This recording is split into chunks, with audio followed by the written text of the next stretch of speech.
Good evening, everybody, and welcome to Skeptics in the Pub Online. We are so happy for you to be joining us tonight, whether this is your first time joining us or whether you've been a regular all the way throughout the pandemic. So way back in the deep history of time, we used to all be a collection of groups based all around the UK who'd be putting on real events in real person in front of actual people in pubs across the country. And then a little thing called the pandemic happened and we all had to band together online, where we've been putting on events like this for free online on Twitch pretty much every week or every other week since the start of the pandemic. And I'm sure the pandemic is something we'll be coming back to, as the reason we aren't back in the pubs just yet is because once vaccines came along, some people were persuaded not to take them. I'm sure that's something we'll be touching on later tonight. We will, I believe, be returning to pubs across the country soon, so do keep your eyes peeled on your local Skeptics in the Pub group if you are interested in what we're about, and there may be an event happening near you anytime soon, so keep an eye out for that. But in the meantime, we'll be doing talks online for at least the foreseeable future. And so on March 10th, we've got Dr. Kit Chapman, who's going to be talking about the green technology that's coming from motor racing science and how that could have a positive impact on the world. And then on March 24th, we've got Kelly Wells, who's going to be talking about her book on the Flat Earth movement, which, again, in terms of conspiracy theory, might have some crossover with what we'll be talking about tonight. That's all in the future. As of this evening, you're all very welcome here. You can see there's a chat on Twitch just next to the video there. Feel free to converse throughout the talk there. It's not like in a pub where we're going to ask you to be quiet or anything like that. You can feel free to have your conversations. But we will be modding the chat. So if you do see anything that makes you feel that's not quite right, someone's saying stuff they really shouldn't be saying, let one of the moderators know. You can see the moderators, I think they've got a little sword next to their name. That doesn't mean they're aggressive warriors with swords or anything like that. It's just the way that we highlight who the mods are, but they can take care of things from there. If you were looking to ask a question of our speaker, we'll have a Q&A in the second half of the talk, and you can ask your questions at sitp.online/ask, where you'll be taken to our question asking system. You can input your question there. You can also at any point see what questions people have asked, see which ones you like, and give them an upvote. And those will be the ones that we look to try and put to our speaker in the second half. But before that, we've got the talk itself. And this is a talk I've been looking forward to for quite some time. It's a speaker I'm really interested to hear from. Imran Ahmed is the founder and the CEO of the Centre for Countering Digital Hate. I strongly recommend you check out their work. It's really, really interesting in understanding how misinformation spreads online, how things like the trolling, identity-based hate, misinformation, extremism, fake news, how that grows online. And Imran Ahmed is recognized an authority on all of those kinds of issues. He regularly features in the media. He's an expert in the online malignant behavior. He's regularly advising politicians in the US, the UK, and Europe. So you can imagine he's pretty busy right now. So we are delighted that he's taken time out of his busy schedule to join us this evening. So please go wild in the chat with clap emojis for your speaker this evening, Imran Ahmed. Hi. It's really nice to be here with you this evening. My name is Imran Ahmed. I'm Chief Executive, and I founded the Centre for Countering Digital Hate. Let me tell you a little bit about who we are, and perhaps this might help you understand why it is that I might be someone worth listening to at the Skeptics site today.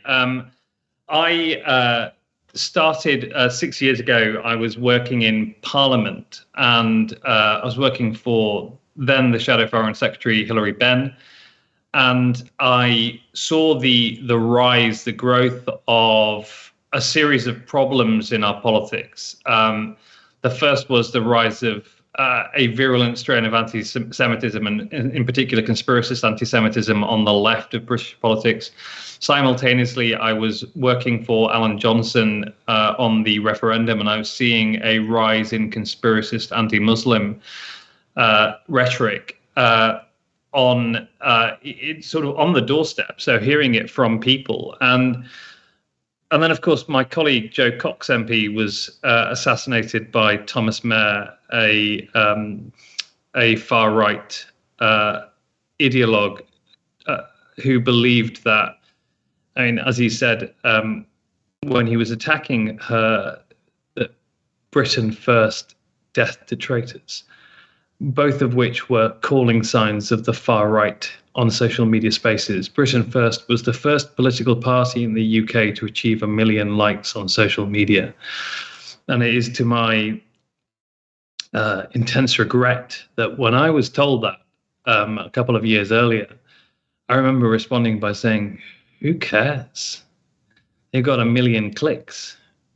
We at the time had 500,000 members. And I was wrong, because what we had failed to notice in the mainstream was that the primary locus, the place where information was increasingly being exchanged, where we were negotiating our social mores, the norms of attitudes and behaviors for our society, not just online, but of course they bleed over into the real world, where we negotiated our values as a society, and where we also, and this sounds bananas, but we can see so much in recent years how true this is. We negotiate the set of the corpus of information that comprises facts.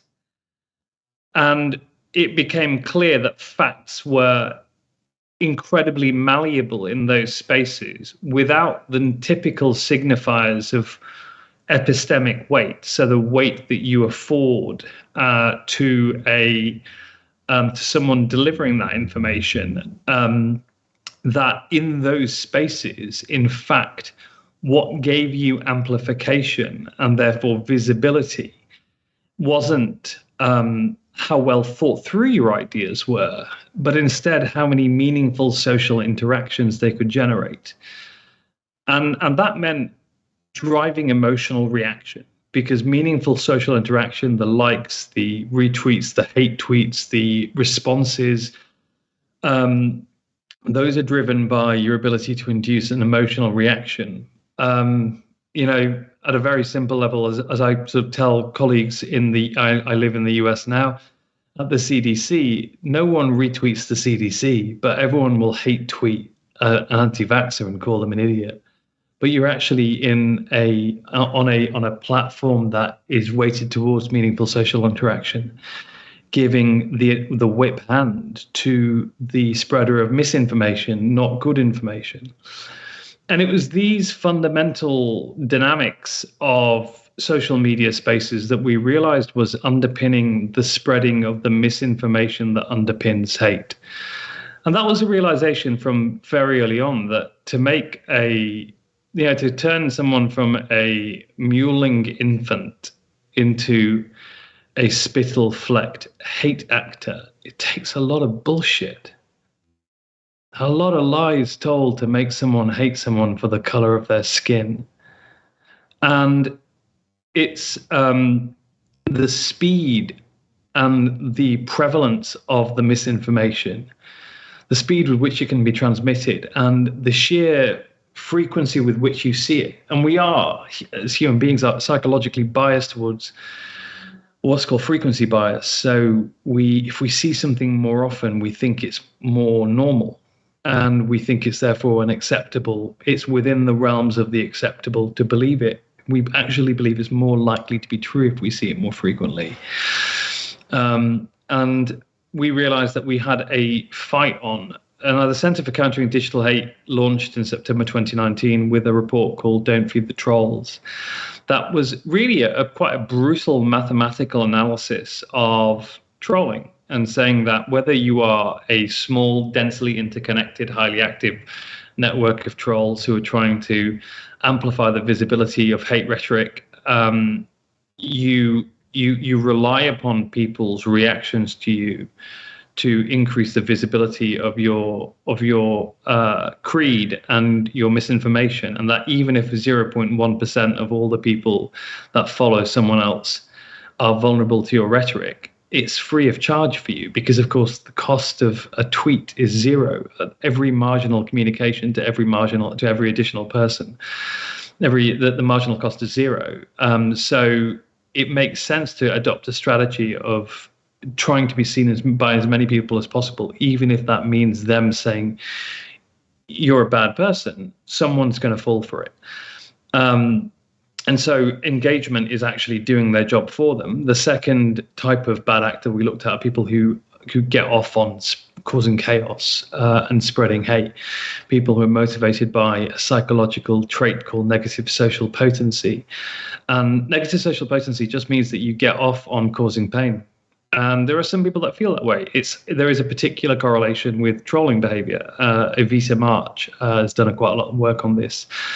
And Dr. Evita March, she's based in Australia. And in short, any reaction, even to say this hurts, or look at this idiot, I won't let them affect me, the reaction gives them the pleasure they want, because they want a reaction. Because they know that any reaction means that you've seen it and you've had to absorb the hit and then be brave and in fighting back, in trying to fight back. But regardless, you've just reinforced their behavior. And so our sort of brutal mathematical analysis was that people should not engage. Since then, something really big happened shortly after we launched in September 2019. I was actually in the States in February 2020, traveling around the States. I'd been to Portland, where I'd been to a Klan rally with my colleague Eric Ward from the Western State Center, a veteran African-American civil rights leader in the Western states, so Oregon, Washington, which is a particular hub of far-right extremism. And despite the fact that I'm 43, I thought it'd be a clever idea to take a Greyhound bus to Spokane in Washington, which is the home of the base, a neo-Nazi terrorist group. It turns out that I do not have the physical capabilities to survive a Greyhound trip for several hours. And by the time I got to Spokane, I was ill, and 2 days in, we realized I had COVID. And when I spoke to my team and asked them, like, what are the base saying about COVID? They said they're saying two things. One is catch COVID, go to a bus stop, cough on some black people. So use it as a biological weapon. The second was saying that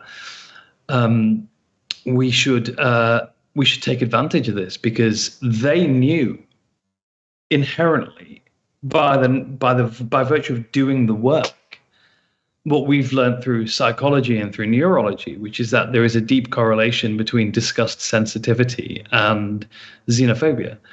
So there's a correlation in the social psychology. If you look at people like Michael Bang-Peterson have written about this, but also neurologically as well, the disgust sensitivity bit of our brain, which basically looks at things and says that's disgusting because it may cause harm to us, is co-located with the in-out group thinking center of the brain and the insular cortex and the limbic system of the brain. And I remember speaking to Robert Sapolsky, the neuroendocrinologist, about this shortly after I had COVID, and he was saying, of course, they're in the same bloody place.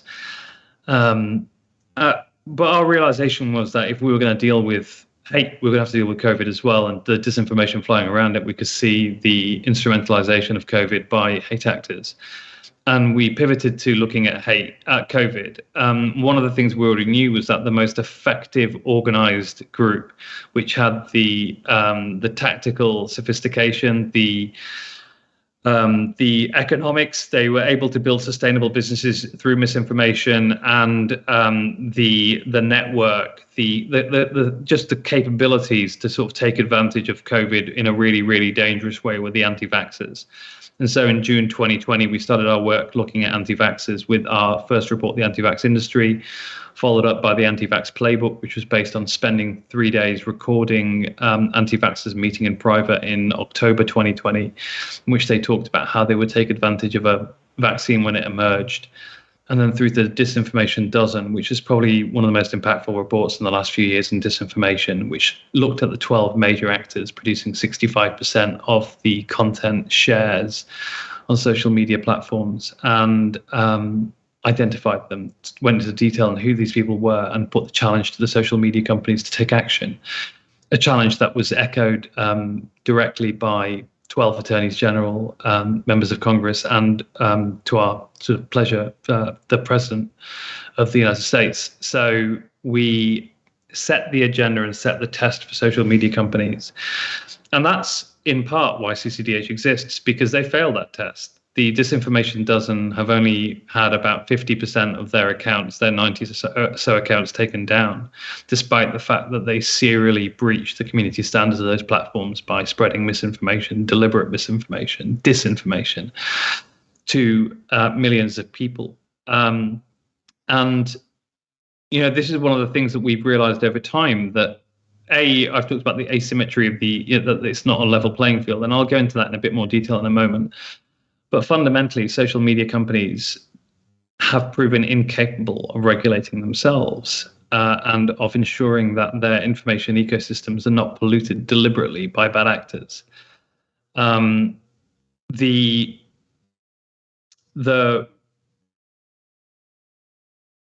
very early days of CCDH, we went into direct negotiations, and I remember being pulled into policy meetings with senior people at Facebook, at Twitter, and Google, talking to them about the problems that we were seeing how Facebook groups were being used to seed drip. It's the drip. So Facebook groups are particularly used for the drip of misinformation that recolors the lens through which someone sees the world. That makes it almost rational at the end of the year. If every day, someone in a group that you're in, say your community group, is placing a story about Muslim rapists, Muslim pedophile rapists, at the end of the year, it'd be rational to conclude I've seen loads of stories about it this year, loads, nearly one a day, I think. And of course you have. And then someone comes along and says, well, there's actually, the government doesn't talk about it and the news don't talk about it, but that's because they're covering it up. I'm the only one who's got the courage to talk about it. And we saw how it was being instrumentalized by bad actors. The platforms could see it was being instrumentalized by bad actors, but they weren't willing to take action on it, because for them, the only thing that moderation is a double cost. They reduce the amount of content, which means it reduces the amount of content they can place ads next to, and it increases their costs because they have to take an action, and taking action takes costs. But on the flip side, what are the costs for them of doing nothing? Zero, because we have allowed them to claim that they are merely a reflection, a mirror to society, and have no active agency in what image we see reflected. That, despite the fact that the mirror is both distorted, and they're selling the mirror, because of course every single bit of that data has contributed to Mark Zuckerberg's personal $100 billion fortune, and the fact that these social media companies are some of the biggest companies in the world. You don't get rich off administering Speaker's Corner. You do get rich from prioritizing and owning information flows for the entire world and selling that information flows and the insights generated from it. But then on the other side, regulation of speech is difficult. I'm inherently against it. And I find the idea that the government can tell us what we can and can't say abhorrent, as should and as do most people. But that's not the only tool that we have in society for deciding how speech, what the consequences of speech. I mean, a great speech can elevate you to President of the United States. A bad speech, and any of you who saw Barack Obama's original speech in Chicago would know. I mean, that these are the moments that create reputations. If any of you were on an open channel right now and called me, I don't know, some sort of racial slur, I'm kind of indeterminate racially, but some sort of racial slur, you might lose your friends over it. You might be banned from the Skeptics. You might lose your job over it. If it was recorded and it was on television, you might lose your girlfriend, your wife, your friends and family over it. That's the costs that we impose on society on malignant speech. If you were being fraudulent, you might actually end up in jail over it. So there are consequences for speech. And what CCDH has encouraged is for social media companies to take responsibility, to not just have rules and community standards, which are the responsibilities that we all observe when we use those platforms, but to enforce them as rights. That people that observe their responsibilities on social media platforms have a right to expect a social media platform that's free of people using the N-word freely. Because, of course, a safe space for racists, for spivs, for hucksters is not a safe space for Black or brown people or women or gay people or people who might be vulnerable to scams. And frankly, a lot of us are vulnerable to scams. I am, despite my job, incredibly gullible. if you ask my wife. That what we've done is we've created unsafe spaces for large amounts of society because a small number of antisocial actors have been able to enjoy free reign.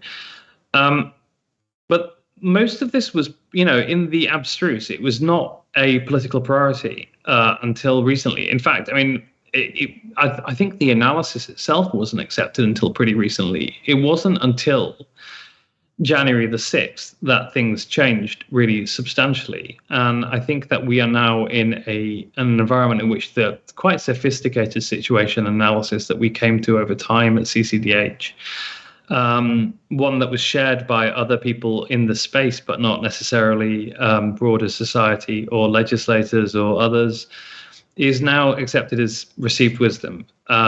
I think January the 6th and the pandemic and the misinformation that have flown and the tens of thousands of people that have died choking to death in ICUs, telling their doctors, I thought the vaccine would hurt me. Can I have it now? And the doctors have said, no, it's too late. We're sorry.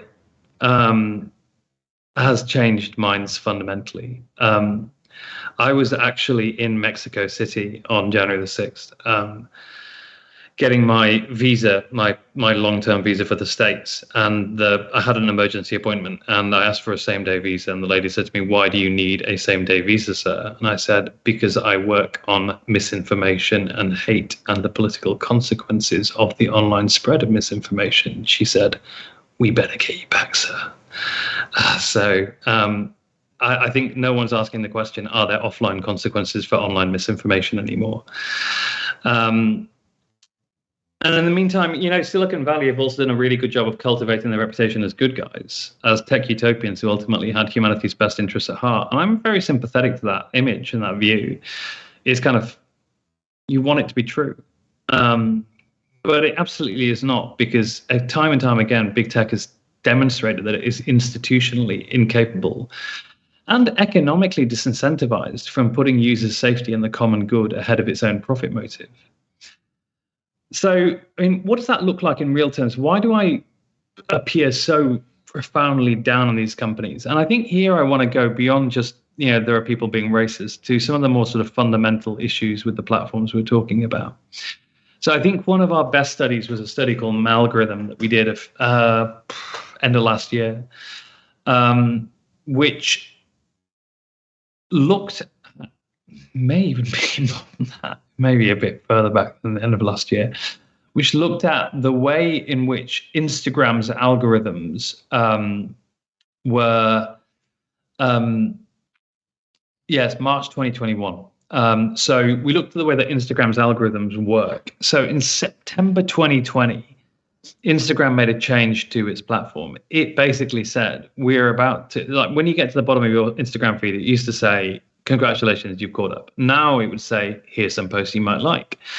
And they said explicitly that they were using Facebook's machine learning algorithm to recommend content. And this is really what we're very interested in, the recommendation of content and how you do that. Now, the reason why they wanted to do that and stop just saying you've caught up, here's some more content, is if they can keep 1 billion users scrolling for 3 more posts and therefore inject 1 more advert, that's a ton of money a day. A ton of money. 1 billion adverts being seen.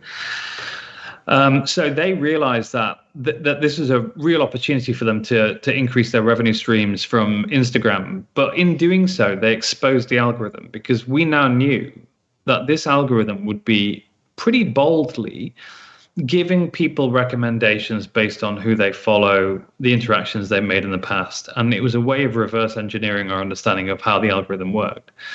So we looked at, we set up 5 test accounts, or I think it's like more than that, but 5 archetypes. So following wellness, following anti-vax, following COVID disinformation, following anti-Semitism, and following QAnon. So 5 different account types, each following one of those. And then we saw what was recommended to it. And in short, this is what we found. If you followed wellness, you were fed anti-vax. If you were following anti-vax, you were fed QAnon and anti-Semitism. If you were following QAnon and anti-Semitism, you were fed anti-vax and COVID disinformation. And the reason for that is that the algorithm had, over time, in its machine learning, realized that human beings are, that conspiracism is driven by epistemic uncertainty. So people who kind of aren't really sure where to find facts from and are looking around for novel sources of information beyond the established idea spaces and conveyors, and in particular looking at the wellness industry, that they could see that if someone liked wellness, they were going to be a sucker for a real conspiracy theory or scam that could come along. But also that conspiracy, so people with high epistemic uncertainty more likely to be conspiracist, but conspiracism never sates that epistemic anxiety. So they look for more and more, so they rabbit hole. And what it was realizing was, and it was almost a philosophical concept that this mathematical equation was calculating, which is that when you are yearning for certainty and don't know how to get that certainty, that conspiracy theory based on a non-falsifiable hypothesis that posits a big solution to a big question is really immediately attractive. But a leap of faith can never fill that yearning for fact. So people look for more and more theories to shove in there to bolster up this sort of never-ending desire to be sure. And I'm deeply sympathetic to that desire to be sure. I can understand why people don't want things to be messy. But the algorithm was encouraging people to consume more and more misinformation. And that has profound effects, because what it leads to is what we've seen, for example, with the convergence of extremisms and conspiracisms when it comes to, say, the Great Reset conspiracy theory, where anti-vaxxers and QAnon and a whole array of fringe ideologies and conspiracist movements have been encouraged to cohere and converge, hybridize their ideologies and the myths that sustain their ability to cohere as a group over time. But it was being driven by the algorithm itself, which is really problematic. At the time, we were told, when we briefed politicians in the US, UK, all around the world, and we were told by Number 10 and by congressional staffers that it was the report that Facebook had really pushed, they'd picked out to push back on the hardest that we'd ever produced at the time. And, that's because I think that what we had found was that they are doing enormous amounts of damage to the world, to society. And they knew how damaging that was to their reputation, because they could not say we are just a mirror to society.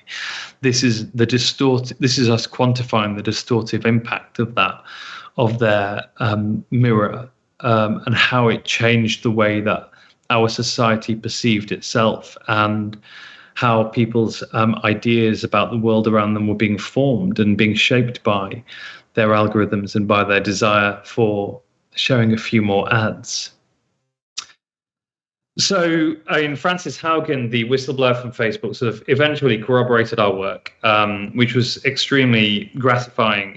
She showed that one of the consequences of how Facebook is picking out that content, optimizing for content that gets engagement or reaction, but that their research shows that content that's hateful, that's divisive, that's polarizing is better at inspiring people to anger than it is to other emotions. And that if they change the algorithm to be safer, people will spend less time on the site. They'll click less on ads. They'll make less money. And that, frankly, is the bold truth of it. These are companies that, unsurprisingly, as do all companies, have a profit motive at heart. And it goes even deeper than that. When you are taking them on in the way that we do in legislatures, in the media around the world, that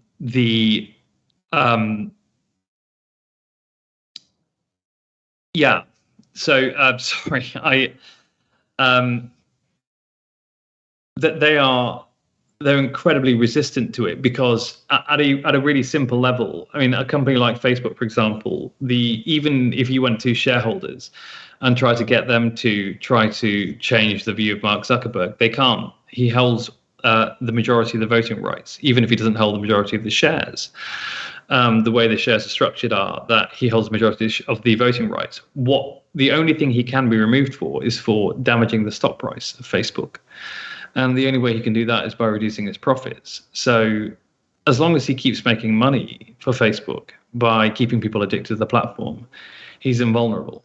And one of the world's wealthiest human beings, and younger than me, and one of the richest people that the earth has ever seen. Now, bad actors have understood this from the beginning, and that's the truth. So going back all the way to the beginning of like anti-Semites, Islamophobes, all sorts of assholes who have weaponized social media spaces to do great harm over the course of the past few years. The Russians, incredibly salient today, of course, because some of the most brutal root A thinking on this has been weaponized by the Russian state in the 2016 general election in the US, and since then, again and again and again. We've seen the way that bad actors have done it. The disinformation doesn't go back to them, the 12 people who produce. So these are 12 people. They're really networks of 501c3s, charities, companies with 12 figureheads, people like Joe McCullough, Robert F. Kennedy Jr., Del Bigtree, others who have built marketing empires on the basis of content which is designed to be amplified by algorithms. They're as savvy as the world's leading marketing experts, often much, much savvier. And they know how to evade content moderators, how to target their audiences with ruthless efficiency, and perhaps most importantly, funnel people onto less scrupulous messaging apps, subscription services, direct mailing schemes in which they can be proselytized to and milked for money. And again, these are people with the same motivations as the social media tech giants that they're essentially in alliance with, who are they are tolerated with and enabled by. They're in business with them. That they're willing to make a buck out of misinformation, no matter what the cost is to society. And although less savvy, we see far-right hate actors radicalizing and mobilizing on social media platforms to devastating effect, often learning from each other. So one of the really interesting things is that you don't just get convergence of audiences, hybridization of ideology, but you get a lot of tactical sharing and evolution over time as well. I mean, what we're dealing with now with CCDH in 2022 is very different to when we started in 2016, because in an emerging landscape in which there's a lot of tactical evolution, strategic evolution to be done, that lots of people are sharing ideas and learning from each other. One of the most interesting alliances that we've been studying in the background at the moment is the anti-abortion movement and the anti-vaxxers and how they're learning from each other. There's a load of tactical sharing on list building and marketing techniques and funnels.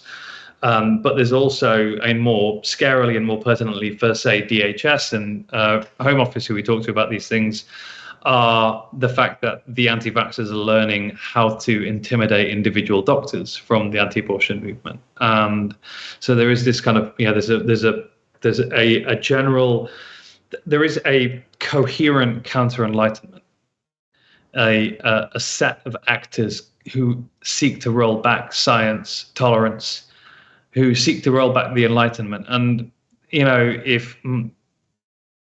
if there is anything that this organization is, and this audience is people who understand the importance and centrality of enlightened thinking, of science, the scientific method, of tolerance and taking the best from each, allowing them to present themselves as who they are.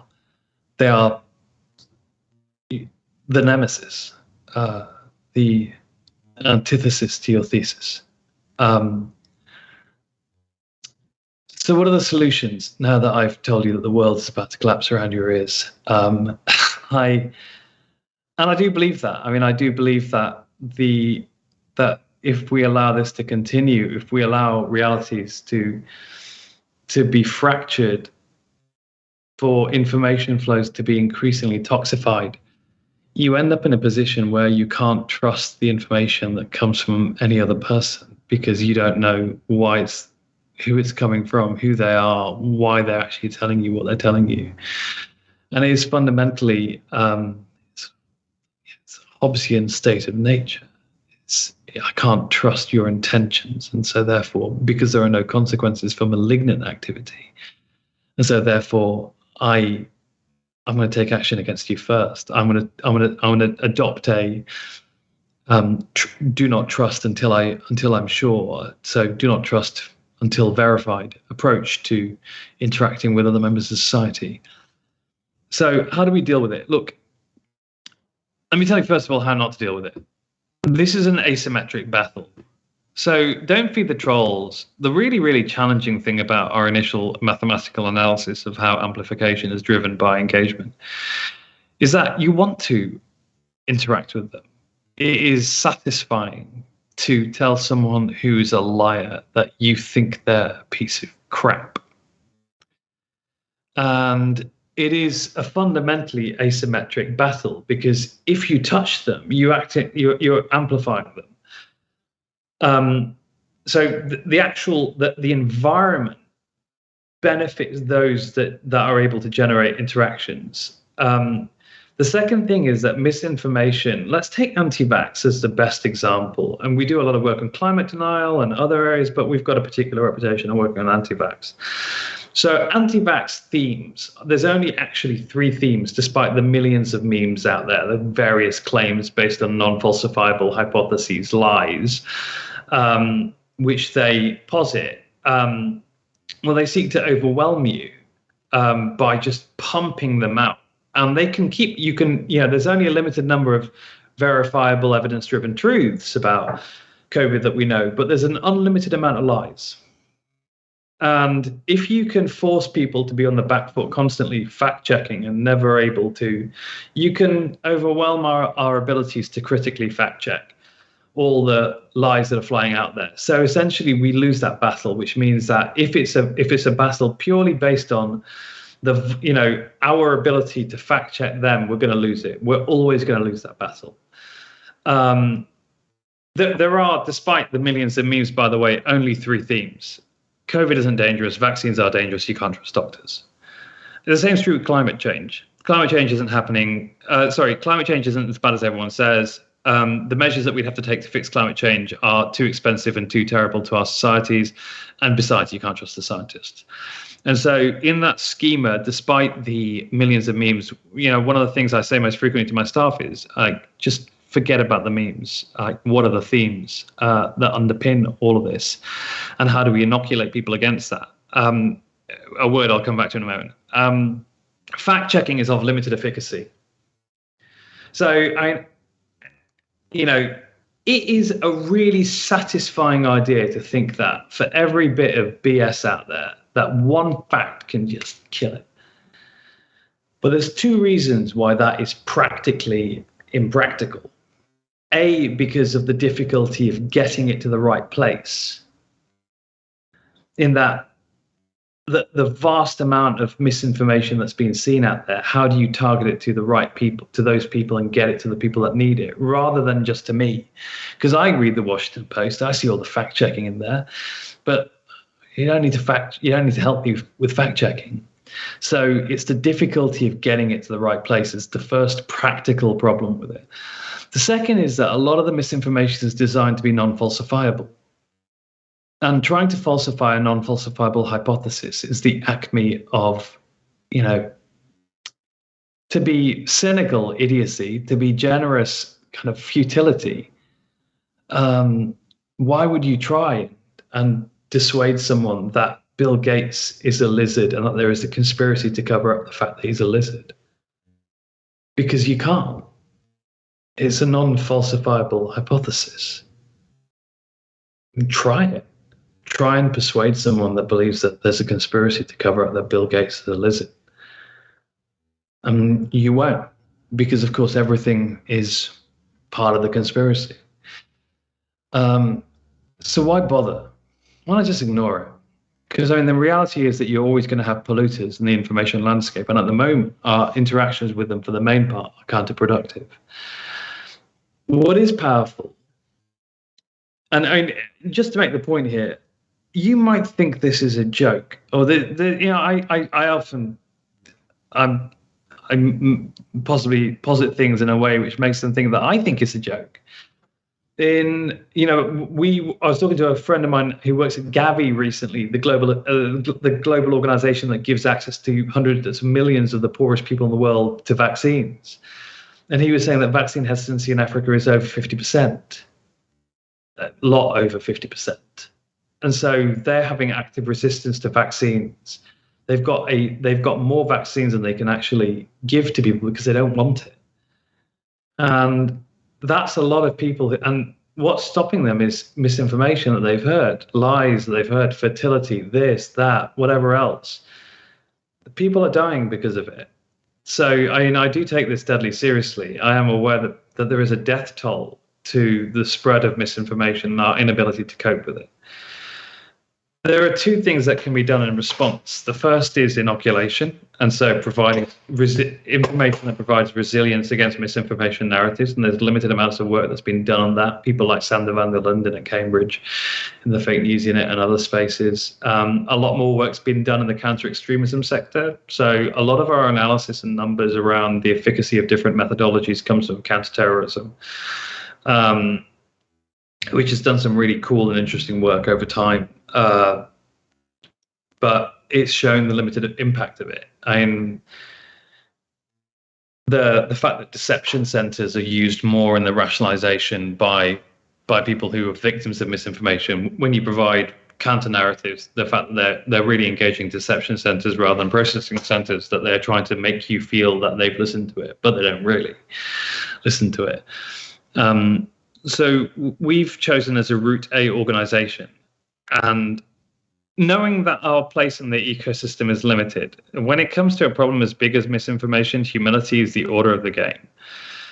Humility to understand, that anyone can be a victim of misinformation. It's not down to stupidity. One of my favorite tricks in a room full of people who tell you that why are these people so stupid is to ask them who thinks, which vegetable helps your night vision, and wait for someone to pipe up and say carrots, and then give them the old World War II explanation for why that bit of misinformation persists,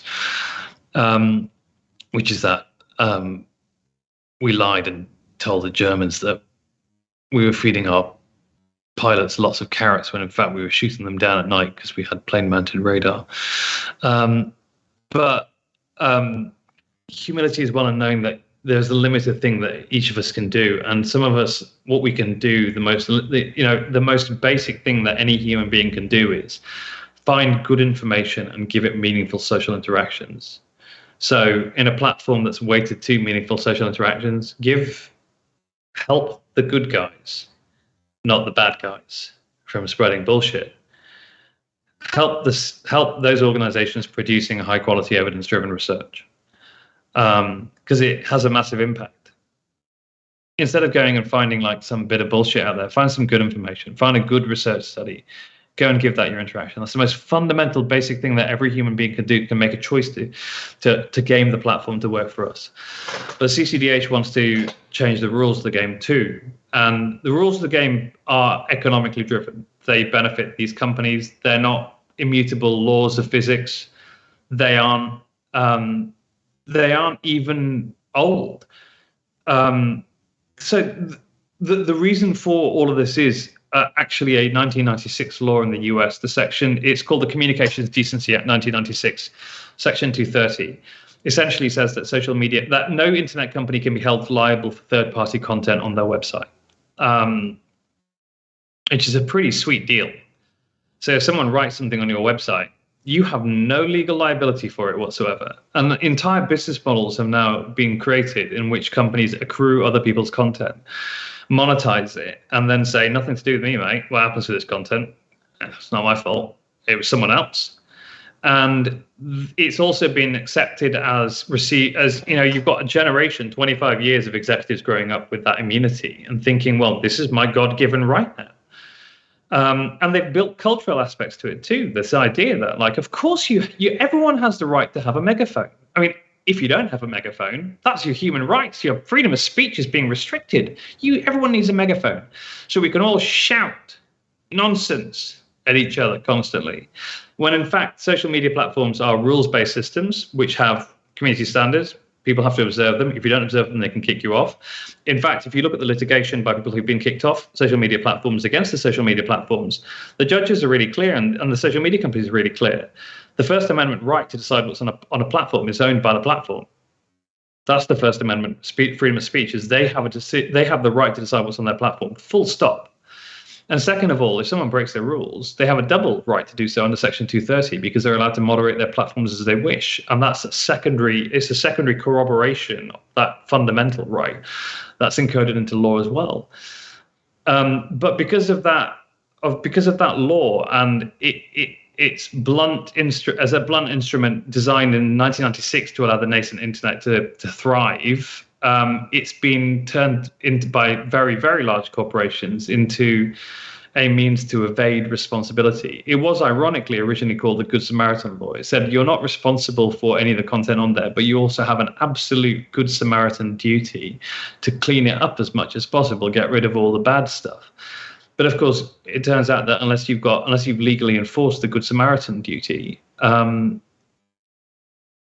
people are lazy and greedy, and they don't do the right thing because they're economically disincentivized from doing so, because it costs money. And would you believe that until very, very recently, Facebook had 0 moderators who speak Ukrainian? 0. And even now, they'll only have a couple. They'll have a few. This is one of the world's biggest companies. Revenues in the billions of dollars, and they can't be bothered having Ukrainian language moderators to stop misinformation flowing in a known flashpoint. So when we focused on creating those costs for social media platforms, I know I was meant to speak for 45 minutes, so I'm just going to give you a very quick, short anecdote, just to sort of reinforce this. So I'm not old enough to remember it. The 1970s, Ford Pinto, it's a car, red horse, when you drive it for a long time, the exhaust pipe gets red hot, and it's right next to the gas tank. And basically, every now and then, it's going to get bumped on the back. The red hot exhaust pipe would go through the gas tank, boom. And loads of people were burned to death or killed in explosions caused by the Ford Pinto's bad design. Ford paid out some money in lawsuits as a result as well. And a few years later, Mother Jones found an internal memo from Ford in which they'd calculated it was cheaper to pay out the lawsuits than it was to recall the cars. So it was cheaper for them to let people burn to death rather than protect human life and do the right thing. And these are the sorts of decisions that companies make all the time. So if you're Facebook and it costs you money to moderate and you lose revenue because you've got less content, and there's 0 downside because of Section 230, what needs to change is you need to create a downside to the toleration of malignancies on your website, whether it's racist bullying or it's stuff that causes young people to kill themselves. And Facebook are currently a co-respondent in the inquest by the coroner into Molly Russell's death, who killed herself tragically. We seek to create those costs. Reputational, so we expose those risks. We encourage advertisers not to do business with them. Advertisers are the main customers of social media companies. 98% of Facebook's revenues come from ads. 98%. So we encourage advertisers. We encourage the creation of economic costs and reputational costs for their staff. In short, the vision is that if these companies don't fix themselves, I want, at the moment, if someone said they went to work for Facebook, people will go, cool. I want it to be a situation where people go, how can you? Because that's really what they should be. They may have the image and a very expensively and well-cultivated image of being really cool and nice places to work, but they're doing a lot of damage. Same as it would be for Philip Morris or Exxon, say. And the second thing is to also encourage legislation, smart legislation, not dumb legislation, not moderation of people's right to speech, but transparency of algorithms. So we understand the playing field that we're operating on, transparency of the economics. So we understand who is really shaping the decision-making on what content's preferred and what's not, and how is that affecting our public discourse. And transparency of enforcement. So if you have rules, how do you enforce them? Like, what are your decision-making processes? What's the appeals process? Like, when someone's banned from a platform or not banned from a platform, what rule have you applied, and why have you come to that conclusion? So to have more transparency of the enforcement procedure, and then to create some degree of accountability. So if real harms are created, people should be able to take action, whether that's a regulator or individuals being able to sue a social media company for a harm that was predictable, extensive, and which their responsibility is well established by a reasonable person would say they breached their duty of care to society or individuals. And we've made a lot of progress on that. I mean, in the UK, we've got legislation. On May the 19th, we're having a conference in Washington, D.C. with the New Zealanders, the Australians, the Canadians, the Brits, the Americans, and the EU attending to talk about the duty of care and how we can share learnings over the past 2 years when we've been physically dislocated as to what we're all doing. And every country is now trying legislation in different forms, even the laggard, the US. So I gave evidence at Congress in December, I think, to the House Energy and Commerce Committee on 40 bits of legislation being put forward by different Congress people on how we can start to create some accountability, create some economic costs for the spread of misinformation and hate in a fundamentally asymmetric, economically driven platform, to discourage them from allowing the malignancies to fester and to worsen and to become so significant that they lead to loss of life in our societies. So, yeah, I mean, if you support the work, we're at CCD Hate on Twitter, at CounterHate on Instagram. Our website's counterhate.com, and you can find our reports there. You can see what we've written. We're really transparent. Every single thing that we say, we found a problem. We have all the data sheets underneath. And I welcome your questions. Well, thank you so much, Imran. That was absolutely fascinating and compelling, and both interesting and depressing, and and everything all at once, as social media and the internet tends to be. I'm sure the audience loved it just as much as I did. I know we've had quite a few questions in already, and if you want to put your question to Imran, you can go to sitp.online/ask. If you've enjoyed this talk, you can always make a small donation to us too, about the price of a pint, we say. So bear that in mind for where you live. The pints will cost a little bit of cost different depending on where you are in the world, but throw a couple of quid in the jar to keep this going if you like this sort of thing. We'll be back after a very short break for questions for Imran. So we'll come back at 8:05 UK time, and I'll be putting your questions to Imran. Join us then.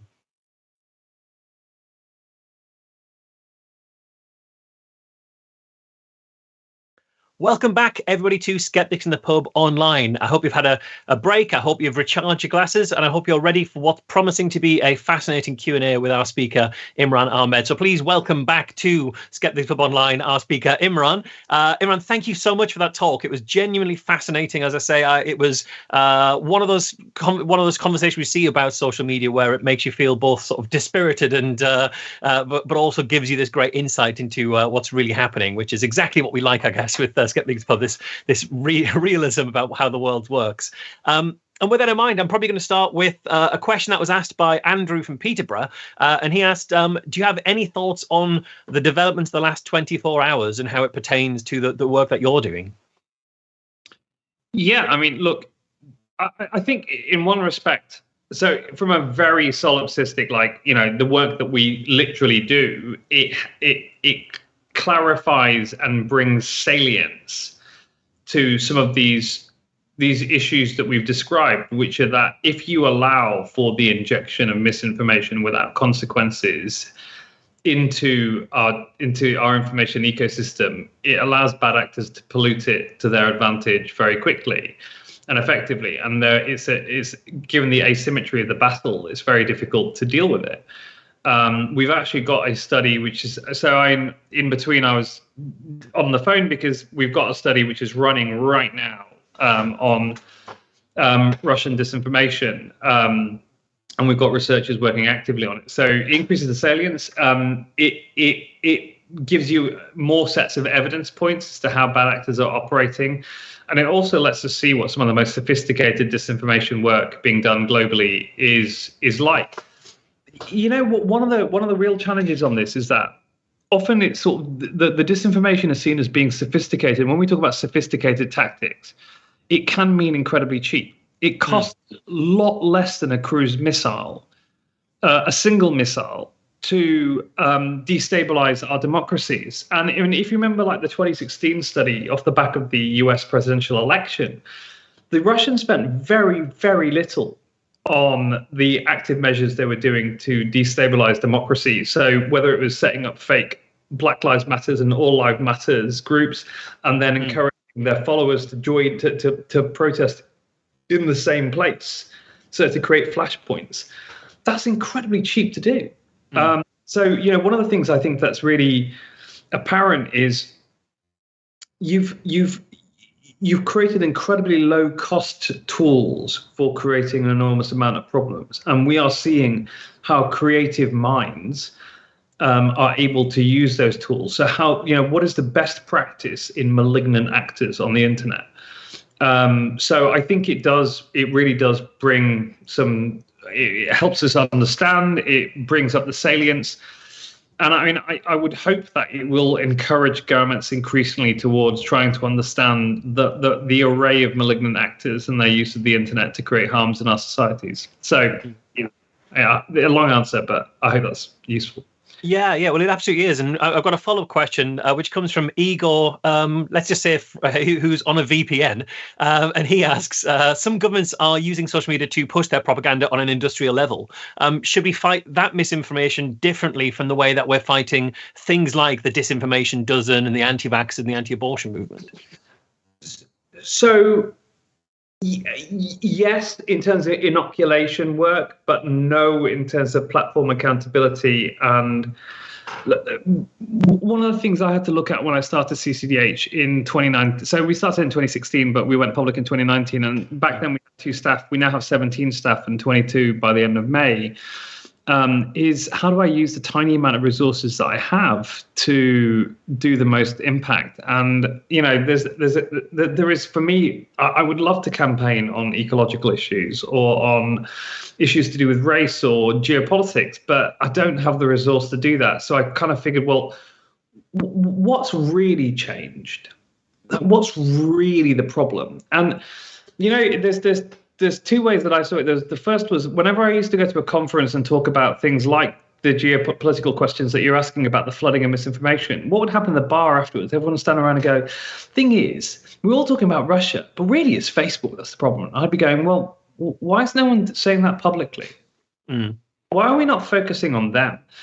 And the second thing was that I think a lot of the folks working on tech reform were lost in analysis of algorithms. And I'm pretty moralistic. Like I just said, if you do that work, you're basically evil. Like the platforms that will ignore harm being created, if you see harm being created as a result, as a negative externality of your work and of your economic gain, and you kind of think nothing to do with me, you're basically you're evil.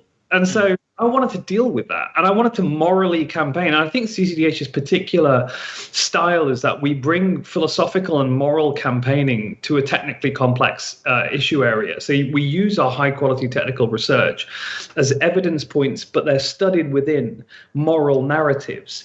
And yes, so Vladimir Putin and Joe McCullough and RFK Jr. and Donald Trump can all use these platforms. The problem isn't, the contingent circumstances that drive a particular actor to do something. It is that the platform allows it in the first instance. And so we thought that's what we were going to focus on. But yes,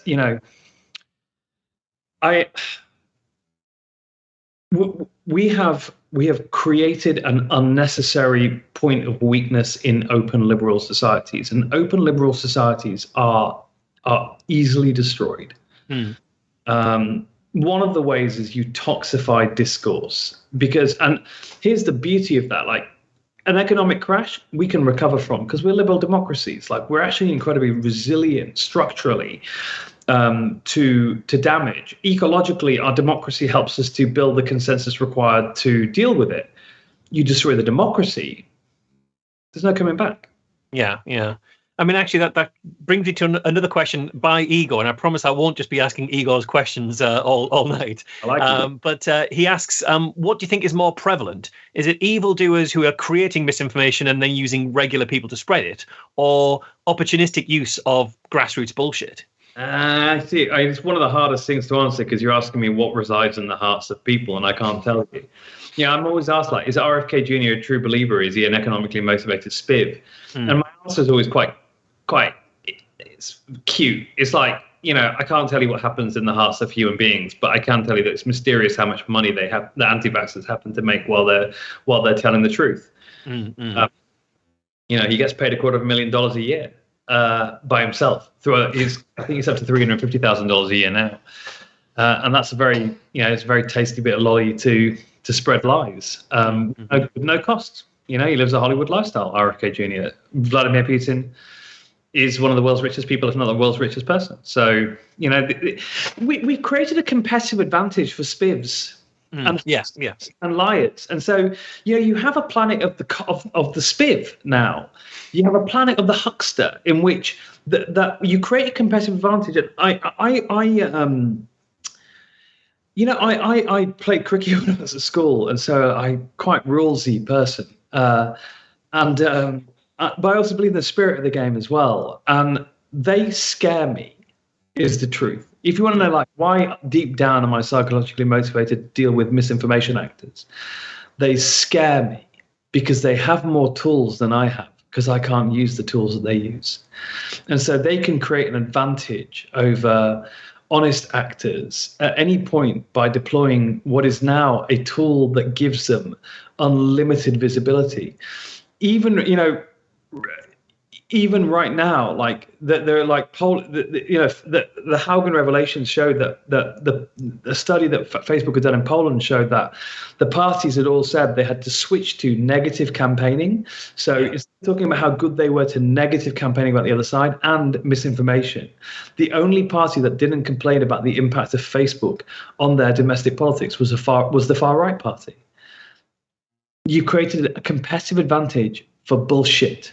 Yeah. It's humans' worst instincts are the things that it's optimized for, essentially, and for spreading that. But not even our worst instincts. Like, one of the most fundamental things that we do as people is we see assaults on knowledge as almost a physical assault on our values, and so we fight back against it. But in fighting back, the system is weaponized to then give the whip hand to the misinformation. So even if you try and even if you're trying to fight back on the platforms, you're actually giving more visibility to it. It's why Katie Hopkins gets 8,000 negative comments, 8 million views on the video, and someone preaching tolerance gets 0 comments and 50 views. That's why. That tactic is now being weaponized by a whole array of bad actors. We've got a question here that's anonymous, and it's looking at how we can start to tackle these things on the platform and a potential solution. And Anonymous asks, could a sort of reverse fining, which is essentially a fine based on the number of, say, posts or retweets of something after it's been posted, could fining something after it's been done and how long it's been up be a path to forcing self-regulation? So if you allow it to stay up, the longer it stays up, the bigger the fine, essentially. Right, and this is where you get into sort of the creation of the legal architecture for regulation, is that when someone knows that something's problematic and they fail to deal with it, at what point do they become accountable and therefore vicariously liable for that content? And yes, that's precisely we've made that at the macro level. So we've said, when you know that X harm is being created on your platform, you know how it's being created, the interaction between malignant actors and your platform's rules and algorithms and underpinning business model, and you fail to deal with it. What's called the negative externalities of positive economic production. So the negative problems caused by your wealth generation, if you fail to deal with it, we'll fine you. And that actually, the only country that is actually putting forward legislation that would do that at a systemic level is the UK in the online safety bill. And I mean, I said I worked for the Labour Party. It is honestly true right now that the only country in the world with a truly ambitious system, which actually the UK system is for a specified series of harms that are identified, created by social media platforms. A failure to exert a duty of care that a reasonable actor would expect you to will end with a 10% of global revenues fine per instance, and the potential of criminal liability for a named executive at your organization. So every organization will have to name an executive whose responsibility is to comply with the law. And if they fail to do it, they might end up in the nick. That is massive. In terms of creating consequences, sure, there's the consequences, right? Like 10% of global revenues, that's a vast amount of money. So, I mean, bizarrely, we are in a position where, this is super ironic for me, given I worked for the Remain campaign, that only because we've, a sort of Brexit Britain has independently, outside of the DSA, which is the Digital Services Act being negotiated by the EU, has come up with, faster than anyone else, the best bit of legislation we've ever seen in the world on it. So Jacob Rees-Mogg finally has one of his Brexit benefits he can crow about. That's one for him. Get that far. I'm not going to say it's a good bit of legislation, and actually it's been through pre-legislative scrutiny. So unusually for this bill, they had a pre-leg before it actually has second reading. They've had a pre-legislative scrutiny by a committee of all parties and of both houses. Chaired by Damien Collins, who's a Tory MP, and he's been a really, really fantastic campaigner on tech reform issues. I was the first witness to that committee back in September last year, and that committee has done a really good job in sharpening the legislation. And actually, we've got something pretty well beating, which is fantastic in my view. Wow, that's fascinating. Although the cynic in me wonders whether the idea that a named executive could go to prison is just an elaborate way for the Tory party to get back at Nick Clegg for the coalition. I think, I mean, it might be. It might. So when it comes to platforms tackling the you say the macro effect of what they're doing, one of the things that struck me was Facebook has been through attempts to tackle the macro effects of what they're doing before. I remember looking at the Flat Earth movement, which I spent a lot of time looking at in 2018. That grew very large for the way that Facebook was promoting, I think, pages at the time. And then Facebook, to arrest the growth of that movement and movements like it, they changed to promote groups rather than pages and engagement in that kind of way, and we saw different conspiracy theories come up as a result. So is there a risk that when platforms are looking to tackle the macro effects of what they're doing and not at a sort of specific level, could they apply the pressure in a way that just forces that issue out in a slightly different way and prioritizes a different form of harm? Yeah, I mean, so when it comes to individual areas of harm, so let's say the anti-vax stuff. So let me take you through how this worked when it came to Zuckerberg and Clegg and others and on anti-vax. In October 2020, Zuckerberg gave an interview in which he said that misinformation about anti-vax was an opinion and he was going to protect it. It's perfectly fine on his platform. December 2020, our report came out, and it had a ton of he was giving evidence in Congress, and he had a ton of questions on it. And in that evidence, he panicked a bit and said, actually, if it causes human harm, we'll ban it. And within a few days, they essentially realized they couldn't now argue that anti-vax misinformation didn't cause human harm, so they banned it. So initially they deny it's a problem, then they deflect it and say it's a social problem, it's not us. And then they move into what's the delay phase. So then they say, oh, it's really difficult to implement this. It's going to take us months and months and months. And then they eventually start to, so that's their policy making process is basically like trying to sort of fend off the PR from ever really hurting them too much. When it comes to, they then amplify the voices of those saying that this is creating new harm. So Facebook fund a ton of organizations that go out and talk about free speech, when really it's about defending their ability to take their responsibility. They also fund a ton of organizations which will go out and their spinners and their lobbyists will highlight to people that might be interested in posing the counter argument that that they're having to take down legitimate content as well as harmful content. So there's a playbook in dealing with these companies, but we're really familiar with it, and frankly, we found ways around it now. Part of what we do is create a wall of noise. So as much as we're a research organization, we're a very good impact organization. We've got 5 stakeholder groups. So we work a lot with celebrities as well. Like in the US, we work with Selena Gomez and Sacha Baron Cohen. In the UK, people like Rachel Riley and Rio Ferdinand. And we create a wall of noise. So we use celebrities, civil society, the press, politicians, and the public to create a sort of a constant swirling wall of noise. And that is quite dynamic as well. So even if new harms do emerge, we can actually push back on those. Or if there's a problem caused by our solution, that we can then find ways to seal that fast as well. So, yeah, I don't know if that answered the question. I'm sorry. No, I think it does. I think it does. And it leads me to another question that was asked by an anonymous questioner, which is looking at what Facebook had done, so I guess prior to your involvement and the press you've been able to exert on them. The automated enforcement that they've been doing, it's pretty terrible. And the questioner asks, do you think it's terrible because they're saving cash? Because it seems worse than if it was just cheap. It seems like it's something more than that. It doesn't exist. And I mean, the algorithms.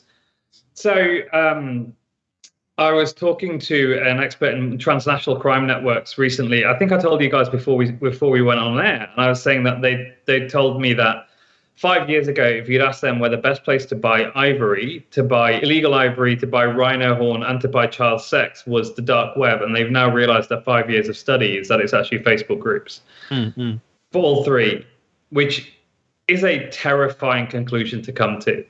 And the groups that were selling ivory, they were called Buy Ivory. How clever do your algorithms have to be to say if it includes string ivory, then flag to moderator and have a look inside, and if it's people selling illegal ivory, then close. That's not happening. So my conclusion after years of looking at this is that they aren't doing algorithmic detection, proactive detection of stuff. The stuff that's in there is very unsophisticated. They claim that, what you often hear with Facebook and the companies that they'll announce. So very recently we did some amazing work on climate change, and we looked at sort of the degree of the prevalence of climate change misinformation on social media platforms. A report called Toxic 10. But just yesterday, we launched a follow-up. So Facebook, in response to our report, had said that they were going to label climate misinformation. And they'd already announced this policy a long time before. So we just went back and checked, are they labeling climate misinformation? Yeah. And they're just not. Not even when it comes from the 10 most well-known producers of climate misinformation. So their algorithms aren't working. And for the main part, there is a sort of a maxim at the number of clicks it takes you to get to somewhere, like, shows you how much you actually want someone to take that action. Yeah. Facebook make it really easy to post. Twitter makes it really easy to retweet. And most people will know that Twitter now sort of asks you sometimes, are you sure you want to tweet before you tweet? So that's increasing friction. Instagram makes it really easy to tweet. The metaverse, via an Oculus headset, you put on someone else's Oculus headset, you log straight in as that. They make it really easy. You try and report a problem. That's when you get into, a Dedalian maze of, what option of this 15 option thing do I click on? Oh, I don't know how this is going to work. You know what? Just leave it. Yeah. That is as insightful as you will ever get as to what they really want you to do on their platform, which is they want you to just consume ads, but they don't want you to cause any problems for them. Yeah, they want the mechanisms of reporting to be there, but they don't really want you to use them. They just want to be able to say that they've got that, essentially. They've been pretty bad. And look, I mean, if you consider that in 2016, we all knew what was happening with Russian disinformation. Do you think they fixed it? Well, yeah, exactly. There's a question that Dave asks, and it kind of, again, flows from there. He asks, what do you think about the auto moderation that essentially gets legitimate pages, legitimate posts caught up in the bans? And this is something that we've seen where, ironically, if you were to put a skeptical post, a skeptical talk pointing out what QAnon is and why it's bullshit, you'd get banned. Whereas someone who's talking about QAnon may be less likely to use the specific terminology that Facebook's looking for, and they'd find their way to euphemize their way around it, and they'd be able to just carry on. And that works in their interests, right? Because it lets them say, look, moderation is a really bad thing, because actually things get caught up that you don't want to. There's dolphins in those tuna nets. And, and the truth is that it's because they're fishing for dolphins. Yeah. Because the more dolphins there are, the more they can save money in the long term. So that if their algorithm picks you up, know that someone paid a ton of money, has written an algorithm which they know will pick up dolphins. We got a question here from Julia, which is going to be on the more positive side. What would a good social media platform look like to you? What's the right way to be doing this if we got all these examples of the wrong way? Look, I don't think it takes an enormous amount of effort to enforce the rules on your platform. And I don't think it takes a lot of enforcement points for people to understand that it's wrong or right to post on those spaces. So I think that a platform with clear rules, with clear enforcement, that at the very least, if it is going to be an entertainment website that tries to keep you addicted, that there's transparency so we know that that's true, so people can make informed decisions about how to use those platforms and what to take them for. I once suggested to Google that they should put at the top of YouTube a banner saying this site is for entertainment only. Content in here might kill you and you don't know who's put it there. And I remember the executive, because there was ministers in the conversation too, and the executive didn't want to call me an asshole, so he kind of went, "That's a good idea, I'll take it away." And then he realized that he couldn't actually say that he was taking it away. He's like, "Well, no, I think there's too many problems with that, but yes, I understand what you're saying. But I still think it's a great idea. Why don't you just put that there? That'd be a great social media platform. Understand it's for information. It might kill you, the information that you see there." And someone was saying to me today, like, TikTok's got more views than CNN right now on Ukraine. That's because TikTok is full of bullshit right now. Like, there's a lot of videos of people from 2016 saying this is a video of fighting happening right now. Sure, it's sensational, but it's not necessarily true. And I think that understanding what those platforms are for is really important. Another point to make is that the highest correlation we found between vaccine hesitancy and we did multiple regression analysis on polling that we did very early in the pandemic. The highest correlation to vaccine hesitancy was trust in social media. So actually, the most powerful thing that you can do is remind people their entertainment sites. The second thing is the transparency aspect. The third thing is proper enforcement and trying, platforms to actually work to try and diminish the harms they create. And the problems caused by their own architecture.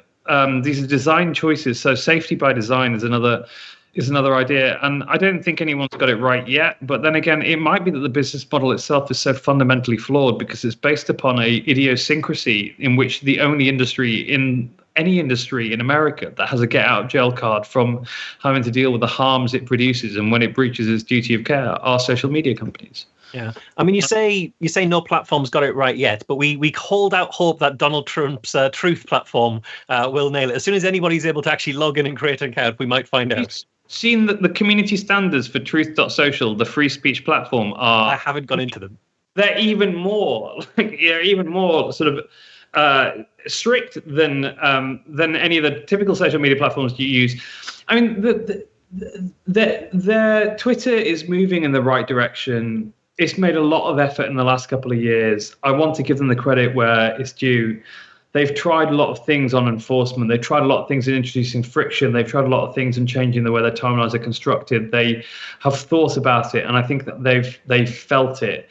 Facebook less so, TikTok less so, YouTube absolutely by far the worst to negotiate with. Because ultimately you go to Susan Wojcicki and she is as dead-eyed as it will get, in putting profit before people.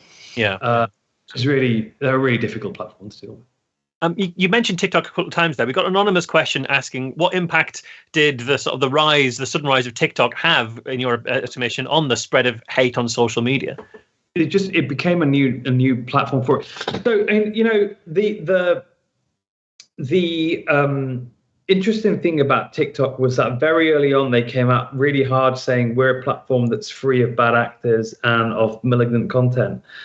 And it is now true that we found that some of the most pernicious algorithmic amplification and malignant content happens on that platform. And it was sort of a mass migration to the platform, but actually as it became bigger, the pool of prey increased. The number of sort of small gazelles by the watering hole of TikTok increased, and then you start seeing predators appear.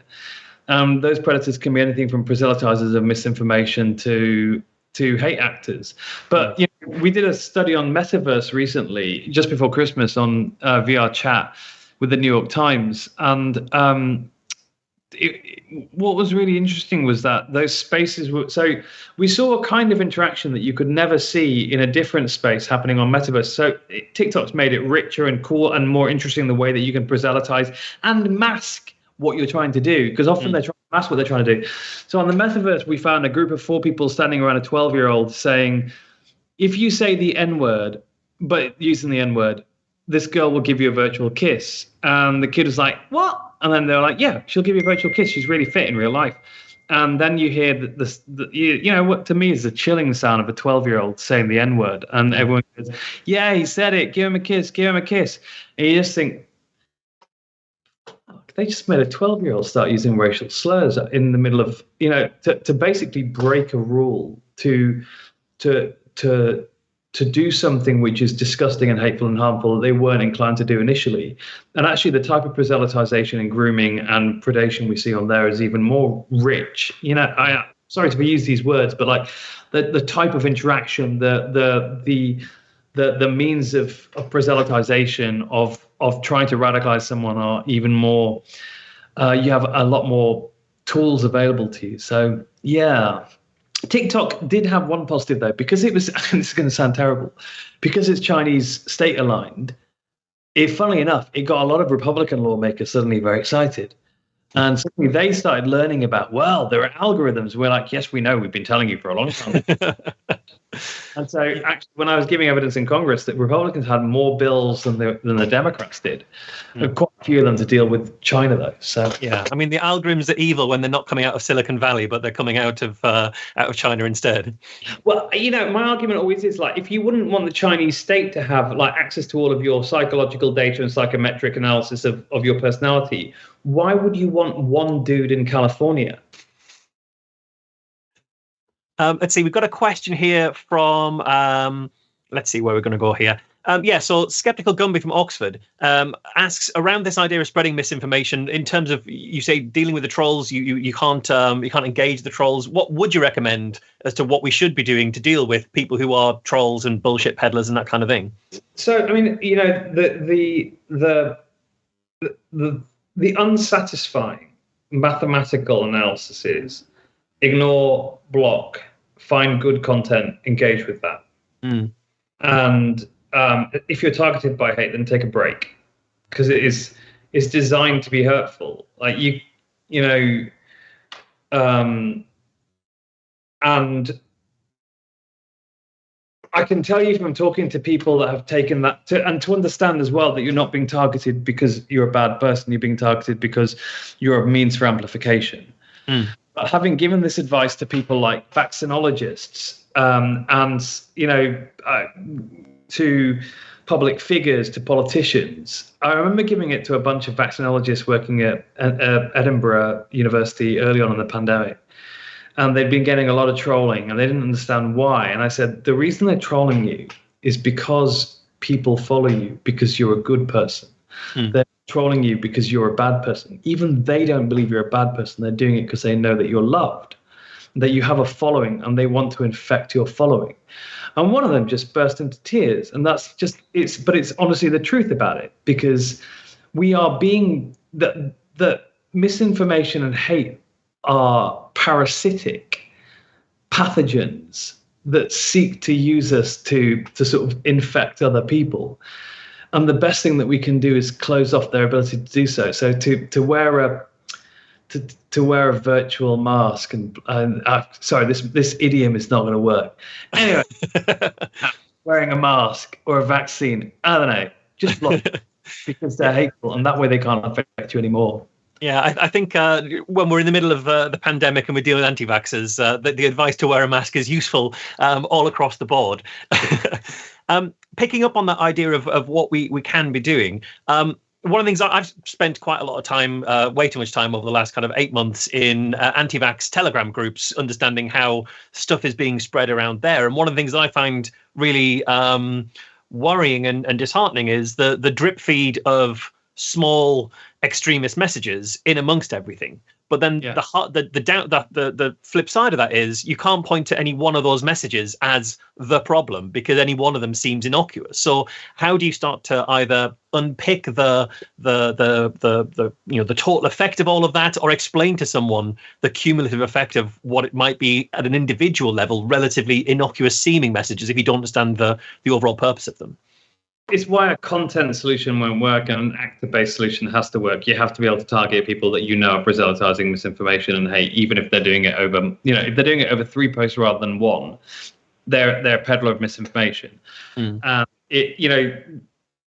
what I think we're going to have to be more cognizant of is that a small number of people are able to create a disproportionate amount of harm. Because if you take an information flow which comprises 50,000 people communicating, but you pollute it on a daily basis with regular messaging, which is designed to pollute that information ecosystem, take out the pollutant, the one person who's spoiling it for everyone else. It kind of, it's similar to antisocial behavior. I remember working on ASB and youth offending teams on the justice sort of policy side years ago, and you speak to youth offending teams and they'd say, like, on an estate, one person can basically make an estate a toxic place where no one will go out to play football, no one will go out to spend time with each other. You take action against that one person and suddenly people start playing football again. And that sounds like some sort of, Hollywood movie sort of panacea of how society works, but it's exactly how it works in real life. That one person can cause a disproportionate amount of harm. So actor-based solutions have to work, and knowing that some people are spreading malignant narratives. But it means being aware, being cognizant of it. There's patterns to it as well, and they can identify those patterns with they could proactively do it or they could reactively do it. And there are lots of OSINT groups which are out there doing the analysis, like you, like us, who are providing them with analysis. But even when the President of the United States tells Mark Zuckerberg, like, take action against the disinformation dozen, these people are killing people, he didn't. It's really, really problematic. So, yeah. We've got a pair of questions here that I think fit together quite well. One's from Paul, aka Picticule, who asks, in the face of the sheer volume of digital hate and social media companies' inability or unwillingness to put a stop to it, do you ever feel like giving up? And Ego asks, knowing what you know now, do you think social media was a mistake? Or was there any possibility that we had a point where we could have made it less terrible but failed? I don't think that this is a failure. So one of the points I make is that there's a reflexive learning process between platform and bad actor over time that is worse than the intensity of the crisis. And the scale of the harms produced is absolutely true. Like, things are worse now than they were 5 years ago. That's worse than 10 years ago. And I don't think there was any. I think people say things like, "Oh, Twitter used to be a nice place to tweet, and now it's really toxic." But I don't actually believe that was true. I think that it's not the frog boiling in the pot. It's not.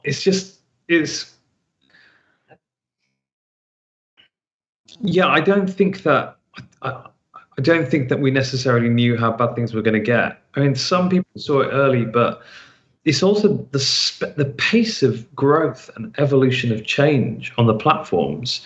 A decision that Mark Zuckerberg took, for example, on Facebook groups in 2016 to put them at the heart of the experience, so after the US elections, in which there was a lot of analysis of how groups were being used as entry points to, as you said, the drip of misinformation that eventually recolors the lens through which people see the world. And you can do that to a group of 50,000 with just one bad actor posting. There was a lot of awareness of that amongst the intelligence community, amongst people working specifically in tech sectors. But straight after that, Mark Zuckerberg said, we're now going to downgrade news sources and upgrade groups in your newsfeed. It was a very specific decision. So things have actually gotten worse over that time as well. In the last 5 years, Twitter have stopped the ability to be able to export your block list so you can share it with people and say, let's all block these 50 racists or anti-Semites or anti-vaxxers so that we're not tempted by them. So I think things have actually gotten worse over time as well. I maybe give a bit too much credibility too much leeway to politicians, because I also know that there are a bunch of old, a lot of them are not familiar with the tech. Like, they don't get it. And I think they've had advice along the way. I don't think that they've had the right voices in their ears. We're I'm really grateful that I get to be one of those voices now, and I can tell you that they're listening now. Well, actually, on that, there's a question here from Anonymous who asks, do you think legal measures are likely to be effective given the internet's diffuse jurisdiction, or is it unlikely to get better?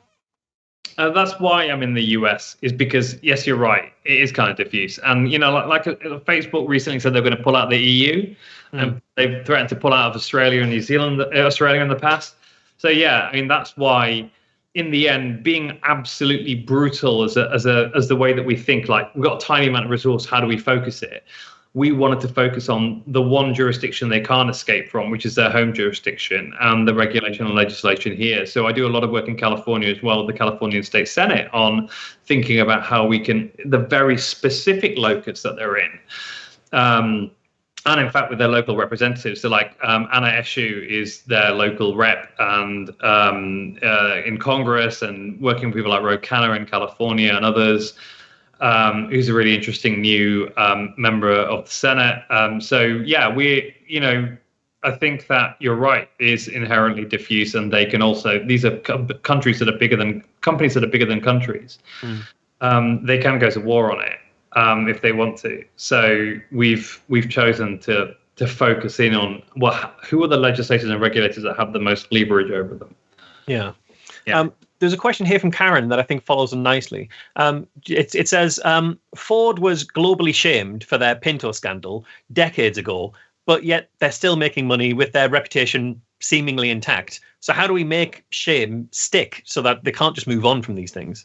No, sure. And there were changes in the law at the time, and there was changes at, Ford now would not recall the cars and allow people to burn to death. I mean, that you can increase punitive. I think the increase there was that the punitive damages on that were insane. And that's a particular, a US route to it. So in the US, the duty of care is typically established through litigation.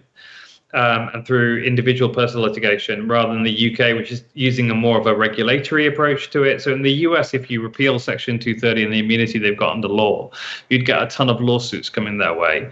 And there are some really interesting people like Carrie Goldberg, based out of New York, who are preparing class action lawsuits against these companies for the harm being done to young girls, the harm being done to victims of vaccine deaths, of vaccine misinformation.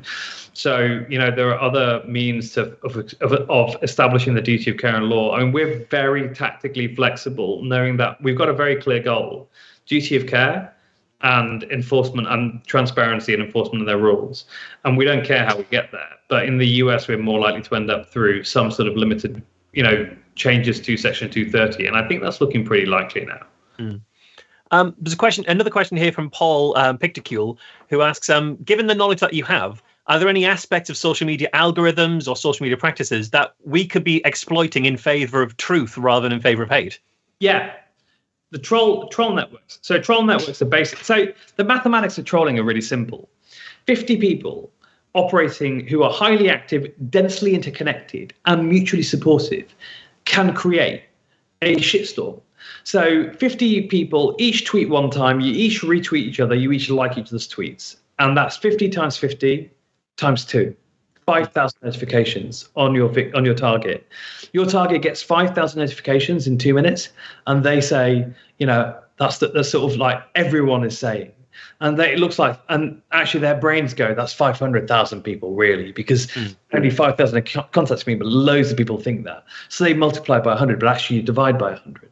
So highly active, mutually interconnected, densely interconnected, small groups of people reinforcing messaging are really important. In short, form communities and support each other. And, whether that is, and amplify each other's information. So the other thing that I've learned from the bad actors is bad actors never engage with me because they know that I know the game. And they know that I absolutely do not care if you tweet at me with a racist bit of abuse, because as far as I can see, it amplifies me. And I'm looking at my raw numbers. I have not looked at my Twitter notifications in years. And so we have no interest at all. We just want, if they attack us, we take it. We're like happy with that. That's a banked expansion of our views.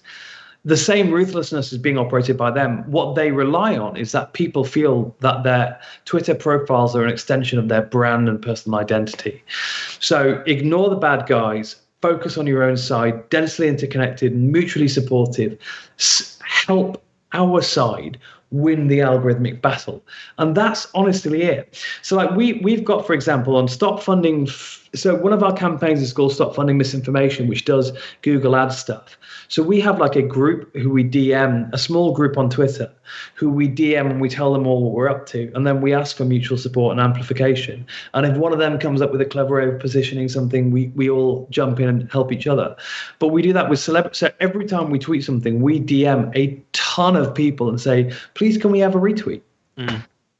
Just a really simple thing. Now imagine how many groups would love it if you retweeted them, like the CDC or the NHS or your local practice or whoever else. Like, think about who you can give mutual amplification to, and then do. Yeah.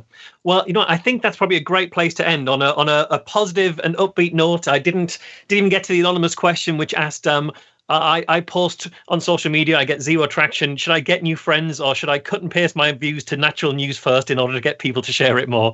We didn't even cover that question. I'm told that people ask if you've got pets as well. I don't have any pets, so I'm sorry if that marks me out as a sociopath. But I did in London, but not in the States yet, because I've only been here for 2 years.